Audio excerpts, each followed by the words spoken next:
Olá, muito boa tarde a você que está conosco, nos acompanhando aqui pelo Notícias Agrícolas e aguardando pelas informações de mercado. Um dia de queda para as cotações, de forma geral aí quedas fortes para soja e trigo. Milho também encerrou no vermelho, mas foram quedas menores de 4 a 5 pontos nos principais vencimentos. Mas no caso específico da soja, os primeiros vencimentos tiveram quedas superiores aí a 40 pontos. A gente quer conversar e entender melhor sobre esse mercado e nosso convidado é Camilo Motter, direto lá da Granoeste, lá em Cascavel, no Paraná. Seu Camilo, seja bem-vindo, muito obrigado por nos ajudar aí a entender o comportamento do mercado. Semana começando negativa aí para os preços, seu Camilo. O que tem de novidade nesse início de semana aí? É verdade, Alexander, muito negativa. Boa tarde para você, boa tarde aos amigos do Notícias Agrícolas. Nós tivemos, eu diria, diversos fatores que contribuem para essa alta. Se a gente olhar tecnicamente, a semana passada tivemos 3 sessões na qual o mercado fechou acima dos 17 pontos na posição maio. Aí criou-se uma resistência bastante grande, né? Esses 17 aí. Fechou acima, mas parece que não havia uma convicção de que ele iria andar muito pela frente. E os fundos também, tecnicamente, entenderam que era ponto de venda, né? Lembrando que o recorde histórico ainda pertence a setembro de 2012, quando Chicago foi a 17,70, 17,80, né?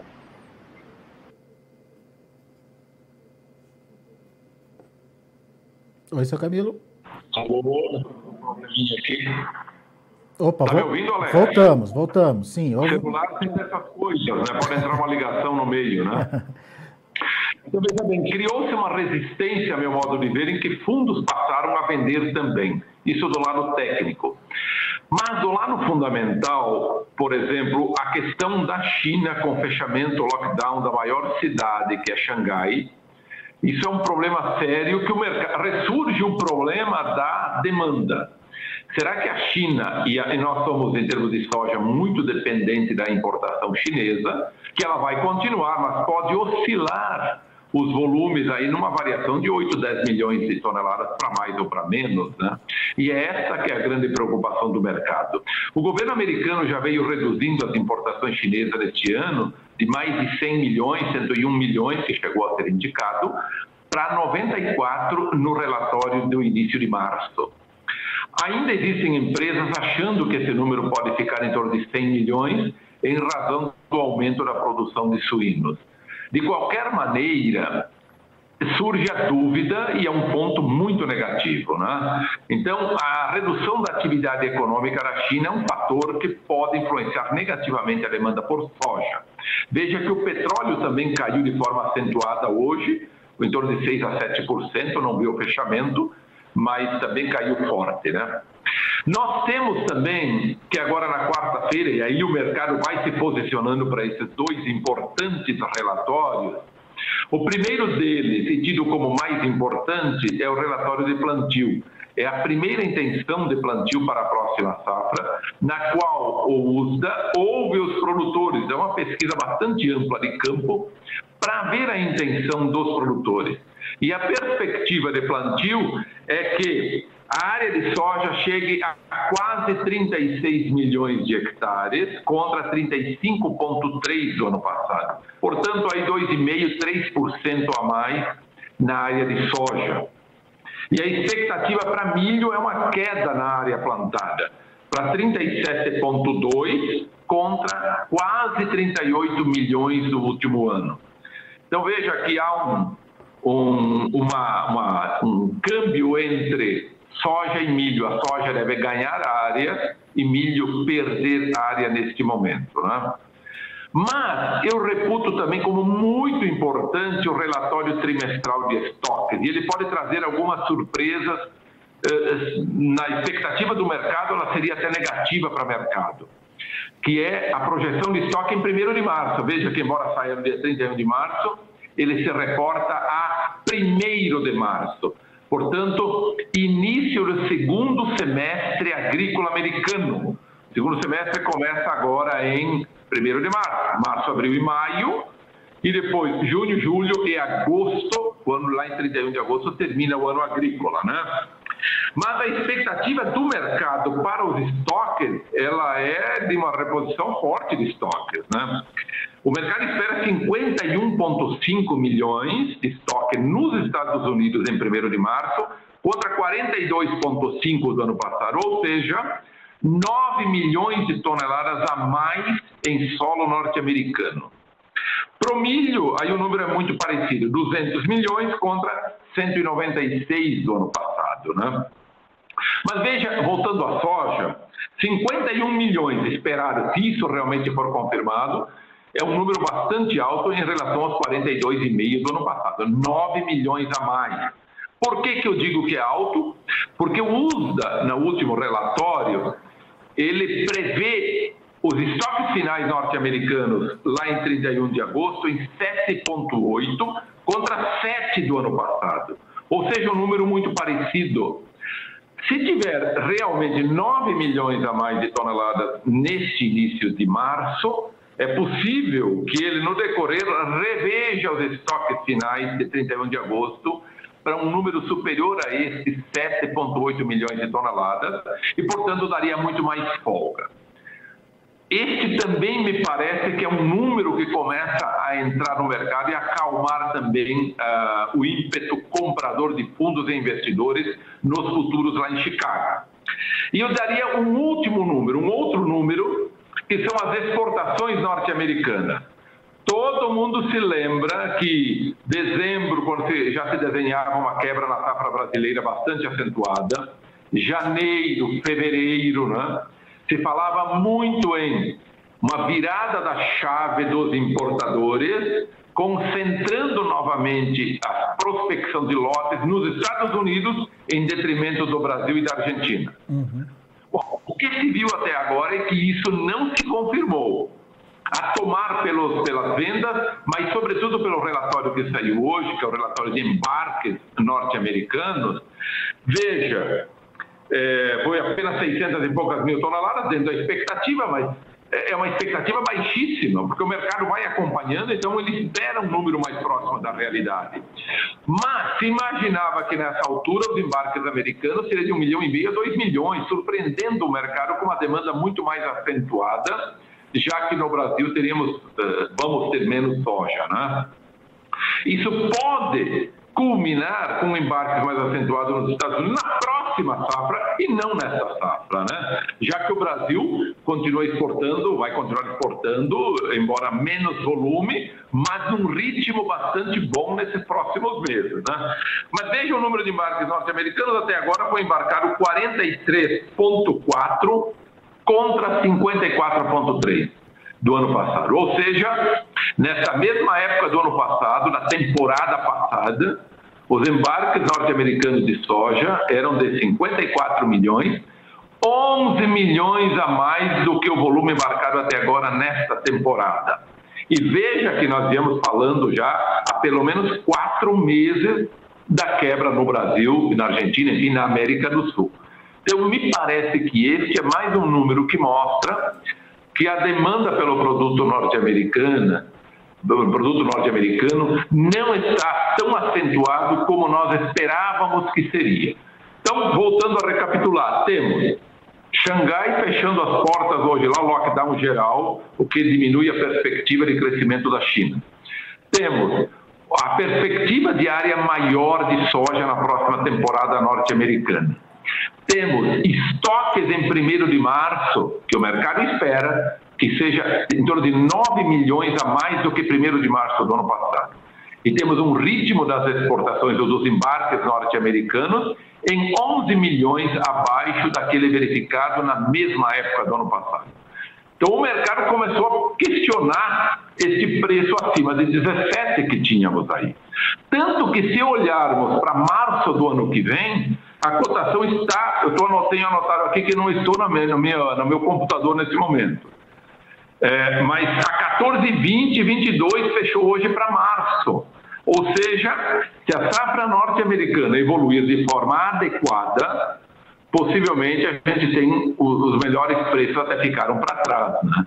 Portanto, a área efetivamente plantada, a disponibilidade de insumos para o produtor norte-americano e a evolução climática durante o período de plantio e evolução da safra norte-americana vão ser extremamente importantes aí para confirmar um cenário que é esse mais baixista que eu citei nos números, ou reverter tudo e dizer que o mercado pode ganhar novos patamares. Ou seja, a produção norte-americana será fundamental para o futuro dos preços.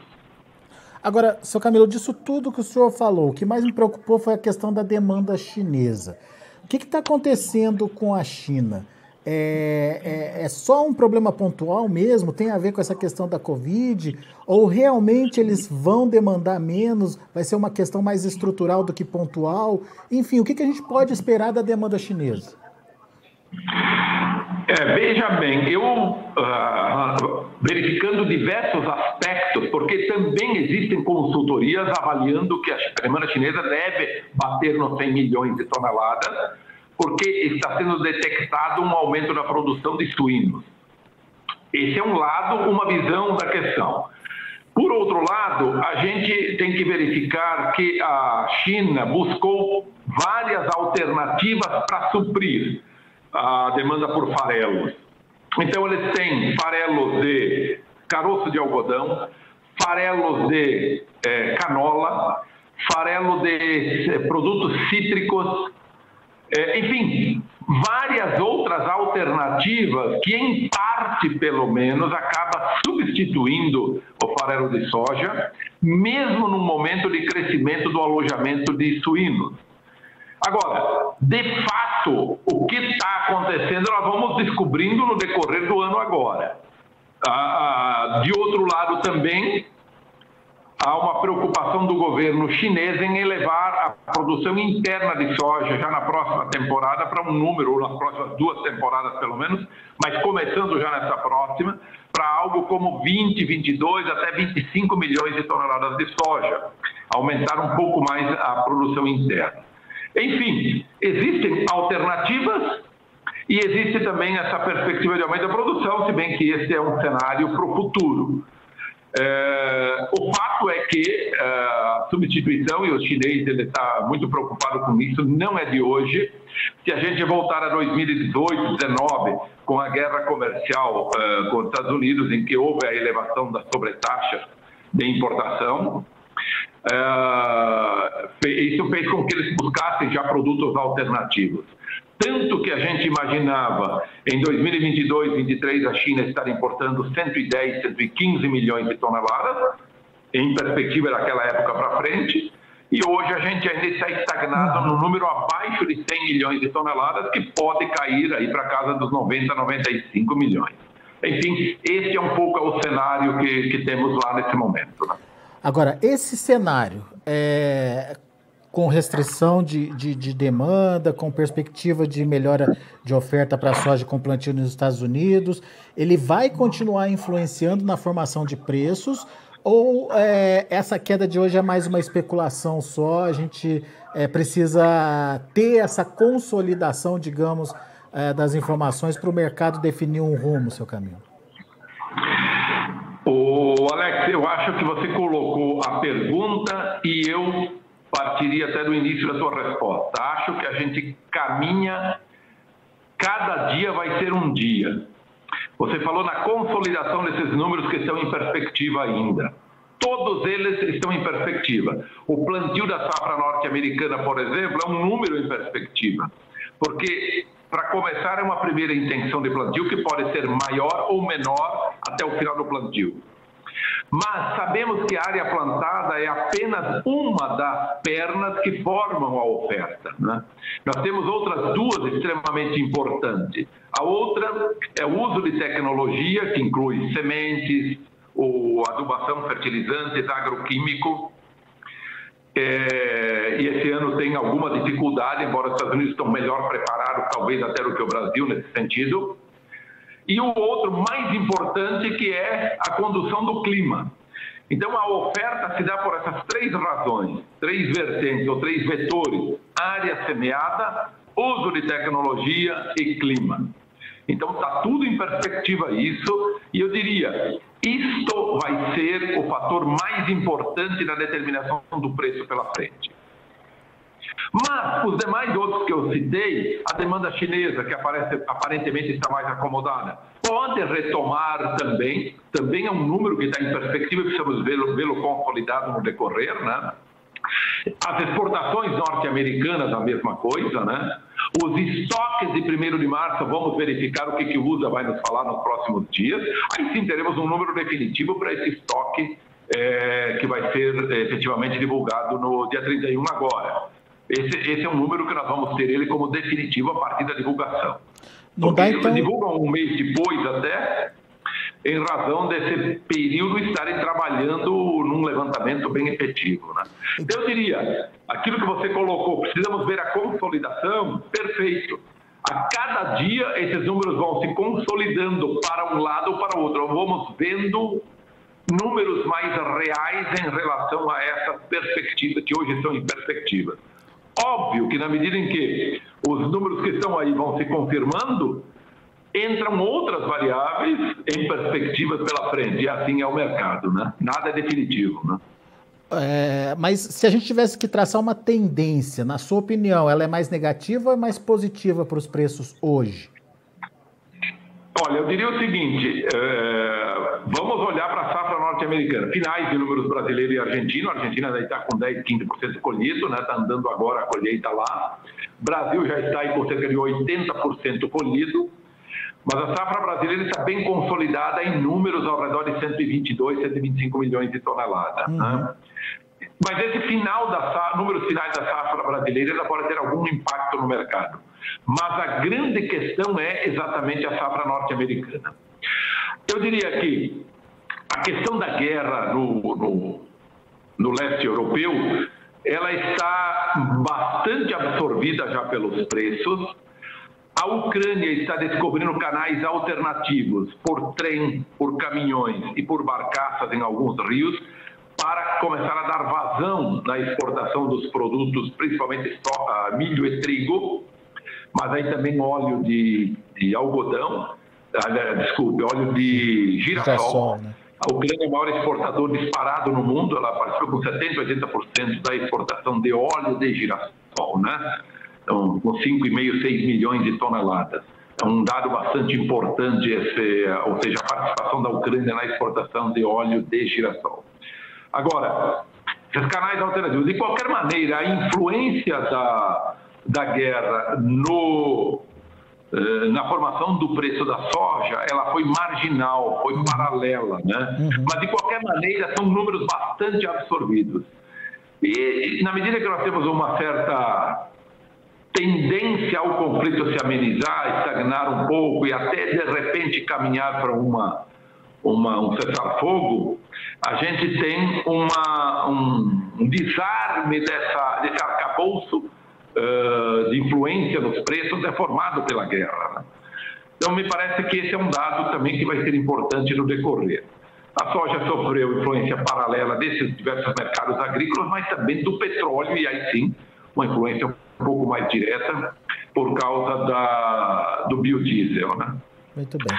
Agora, me parece que o mercado testou números bastante importantes, que eu diria teto para esse momento, foi 17, 17 e 20 aí.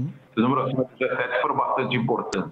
E ele replicou 3 vezes nesses patamares acima de 17, e ele pode estabelecer alguma perda maior no decorrer. Mas isso, veja bem, é uma visão de curtíssimo prazo. Sim. Porque na medida que nós temos os relatórios sendo divulgados, podem abrir novas perspectivas, né? A gente não vai ter isso com segurança.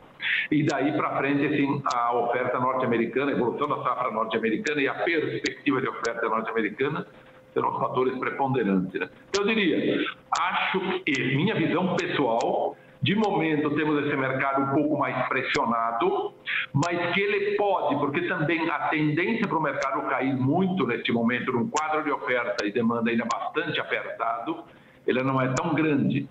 Agora, a gente pode ver um relaxamento do quadro de oferta e demanda no decorrer. Perfeito. Eu acredito que muitos fundos ainda mantêm posições compradas ou até compram na medida que o mercado cede um pouco, porque se vê uma perspectiva de aumento da oferta mesmo com a disponibilidade futura aí da safra norte-americana, né? Então eu diria assim, minha visão pessoal é no mercado ainda pressionado nos próximos dias, mas que pode retomar pela frente dependendo da condução da safra norte-americana, né? Boa, seu Camilo. Agora, olhando para o Brasil e para a comercialização aqui, a gente tem esse esfriamento dos negócios em Chicago, a gente tem um dólar recuando e a gente tem um prêmio que parou de ser disputado ali, seu Camilo. É o pior momento de negociação da soja brasileira? É verdade. Hoje tivemos aí as três pernas negativas, algumas relativamente negativas, até acentuadamente negativas, né?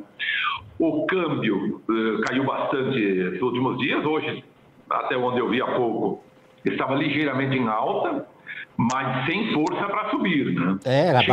Abaixo dos 4,80. E prêmios também com alguma queda em algumas posições de embarque, né? Agora, veja bem, do lado cambial, a gente tem aí 3 pontos que pressionam o câmbio. Primeiro, elevação da taxa de juros no Brasil e perspectiva de novas altas ainda. Isso atrai recursos.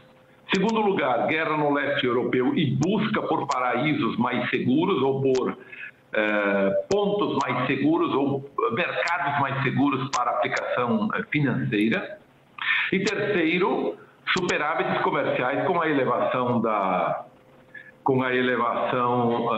commodities em geral, e o Brasil grande exportador de commodities.